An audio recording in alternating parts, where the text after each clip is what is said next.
Today's lesson actually is on spherical mirrors. This will make you understand about spherical mirrors better. But before we start about spherical mirrors, let's quickly revise about the reflection of light, which you already know, right? Reflection, you all know, is the phenomena of bouncing back of light as light falls on a surface. When light falls on a surface, it bounces back, and this is called reflection. And reflection makes things visible to us. You all know the two laws of reflection. There are two laws which are always followed. Whenever reflection occurs from any kind of surface, the two laws of reflection are always followed, and you all know that the two laws of reflection are angle of incidence is always equal to angle of reflection. Incident ray, reflected ray, and the normal at the point of incidence all lie on the same plane. Now, whenever reflection occurs, these two laws are always followed. In case of a plane mirror, you know, when reflection of light occurs from a plane mirror, we can see our image in the plane mirror. What are the characteristics, features of the image formed in a plane mirror? The image, you know, is virtual. That means it cannot be obtained on a screen. It's erect, same size, laterally inverted, and at the same distance from the mirror as the object is in front of the mirror. This you already have done till now. This you already know, right? Now, there are two types of spherical mirrors which we are going to talk about today. One is concave and the other one is convex. As you can see on the screen, this is a concave mirror and this is a convex mirror. In case of a concave mirror, the reflecting surface is bulging inwards. These, you can see inclined small lines which I have drawn. This shows that this is the polished surface of the mirror. So the bulging inward surface of the mirror is reflecting. Such a mirror is concave mirror. Here the bulging out surface is reflecting. Such a mirror is called convex mirror. And you can easily understand it with the help of a spoon. If you take a spoon, the inner side of the spoon acts as a concave mirror and the outer surface of the spoon acts as a convex mirror. So you can look into a spoon and see what type of images are formed. Now these two types of mirrors can form different types of images. Plane mirrors, we know, always forms virtual, erect and same size image, whereas a concave mirror and convex mirror, the nature of image formed is different. We're going to learn that, but before, there are certain terms associated with these mirrors which we have to learn about. Only then we can learn the image formation in spherical mirrors. Fine. So let's talk about those terms associated with the curved mirrors or spherical mirrors. The very first thing is pole. Now, pole is the center of the reflecting surface of the mirror represented by symbol P. So, I have denoted P. I have represented the pole here in both the mirrors. P is representing the pole of the mirror, center of the reflecting surface of the mirror, and pole lies on the surface of the mirror, as you can see. So, first term is pole. We should all know what pole means, right? Second term that we are going to talk about is center of curvature. Now, this is a spherical mirror. Now, spherical mirror is a part of a sphere, right? So, if I complete the sphere, now I'm drawing a 2D figure. So, I'm trying to represent a 3D mirror on a 2D plane. So, it's looking like a circle. So, now center, if I take the center of the sphere of which this mirror is a part is called center of curvature. Center of the sphere of which the mirror is a part is called center of curvature. Now, whenever we draw a concave mirror in your copy, if you draw, you always use a compass for that. And when you're drawing a mirror, where you place the tip of the compass, that you will mark as your center of curvature. I hope it is clear. Fine. So, center of curvature is the center of the sphere of which the mirror is a part. Similarly, if I draw center of curvature, if I mark for a convex mirror is like this. So, it will have a center of curvature behind the mirror. Center of curvature of a convex mirror lies behind the mirror. Okay. Now, next term is radius of curvature. Obviously, it is the radius of the sphere of which the mirror is a part. Or we can also say it is the distance between the center of curvature and the pole of the mirror. So, radius of curvature is the distance between the center of curvature and the pole of the mirror. Next comes principal axis.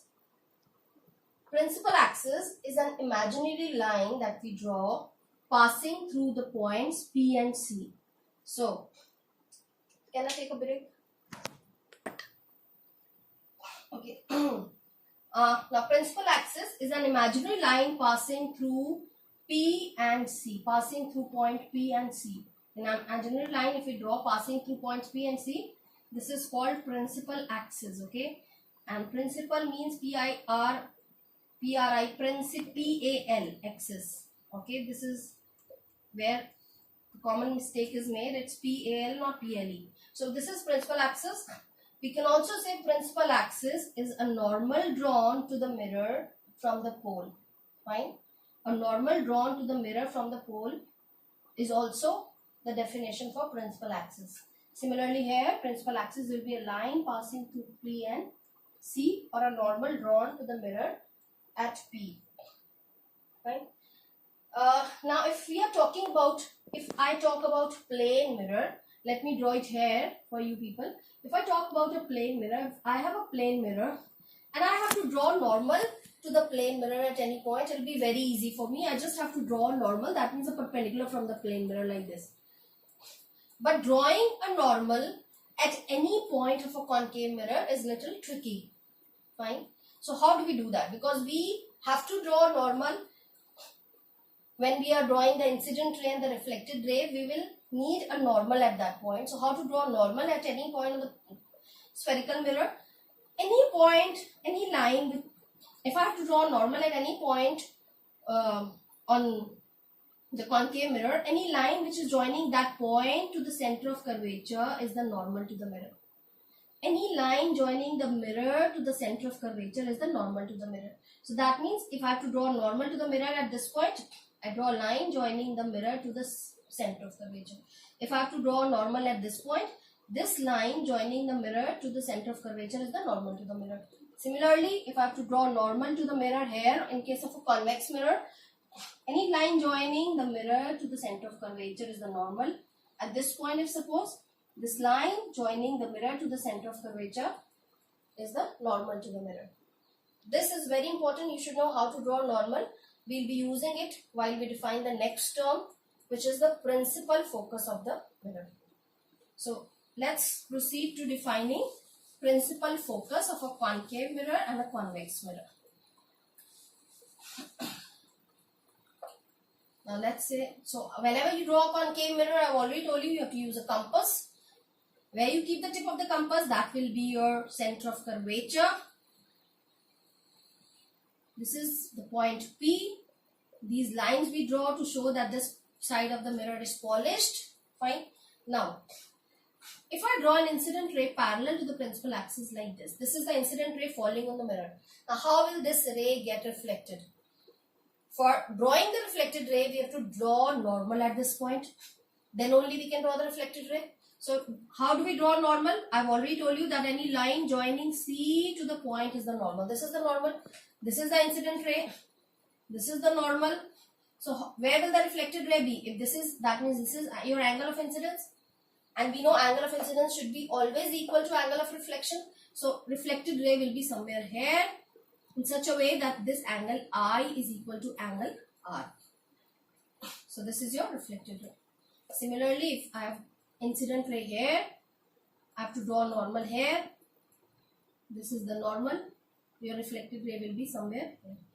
So, in case of a concave mirror, as you can see in this diagram, if the incident rays are parallel to the principal axis, reflected rays always converge at a point on the principal axis, which is called principal focus, denoted by capital F.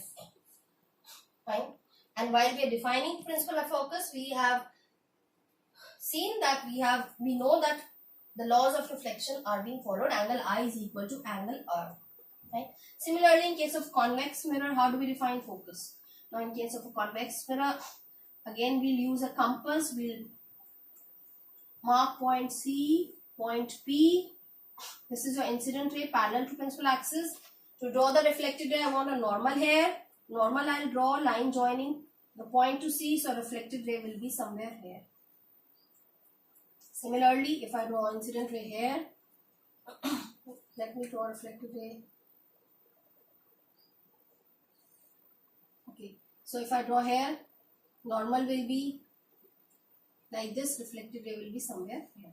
So as you can see, if the incident rays are parallel to the principal axis in case of convex mirror, reflected rays are diverging, and that means they are not meeting at any point. But if I extend them at the back of the mirror, they appear to meet at a point on the principal axis which we call focus, right? So here the reflected rays actually meet at a point called focus. So here a concave mirror has a real focus, whereas in a convex mirror the reflected rays appear to meet at a point on the principal axis. So this point is called virtual focus. This is the focus of the mirror, but a convex mirror has a virtual focus. That means concave mirror can actually focus rays of light at a point. If you place in a concave mirror in front of sun rays, you can even convert sun rays to burn a piece of paper. But in case of a convex mirror, the focus is virtual. That means rays do not get converged. They are diverging after reflection. They just appear to meet at a point. So we call it a virtual focus. So this is how we define principal focus of a concave mirror and a convex mirror. The next term that we should know is focal length, which is the distance between the pole and the focus. This is called focal length, this distance, and we denote focal length by symbol small f. Focal length is denoted by symbol small f. Fine. So here this is the focal length, and here in concave mirror this is the focal length. The next term that we should know is aperture of a mirror. Aperture is the, let's label this point as M and this as N. Aperture is the diameter of the reflecting surface of the mirror. That means Mn is the aperture of concave mirror in this case. And if I draw Mn, so Mn is the aperture of the mirrors in this case, right? Now for mirrors with small apertures, there is a relation between the two terms radius of curvature and focal length. And the relation is that radius of curvature is always equal to twice the focal length. R is equal to 2f for mirrors having small apertures.